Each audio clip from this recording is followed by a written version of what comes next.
Hello guys, আমি চলে এসেছি আজকে আবার একটা নতুন ভিডিও নিয়ে। বাট হ্যাঁ, আজকের ভিডিওটা ছিল সম্পূর্ণ অন্য ধরনের। হাওড়া ময়দান মেট্রোর কাছে দ্য বিগুরাম জুয়েলারি শপের থেকে আমি ইনভাইটেড ছিলাম অ্যাজ আ মডেল। ওদের বেশ কিছু নতুন কালেকশন এসেছিলো যেটা ওরা আমাকে দিয়ে ট্রাই করাতে চায়। তো আমি বাড়ি থেকে পুরো সেজে গেছিলাম ওদের স্টোরে। ওদের স্টোরের প্রত্যেকটা কালেকশন অসাধারণ ছিল। স্টোরে পৌঁছানোর পরে ওদের স্টাফেদের এত ব্যবহার ভালো ছিল, আমি ফার্স্টেই ঢুকে মুগ্ধ হয়ে গেছিলাম।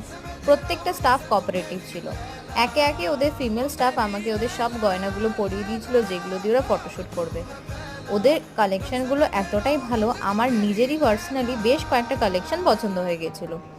অনেকবার এদের স্টোরে প্রত্যেকটা আইটেমই অ্যাভেলেবেল, তুমি যেটা চাইবে সেটাই পেয়ে যাবে। ছোট থেকে শুরু করে বড় জিনিস পর্যন্ত সব কটা আইটেমই অ্যাভেলেবেল ছিল। আমার তো ওদের সাথে কাজ করে বেশ মজা লেগেছে। সব কাজ শেষ হয়ে যাওয়ার পরে সবাইকে টাটা বাই বাই করে চলে এসেছিলাম। এই হলো আমার আজকের দিনের কাজ। বাই।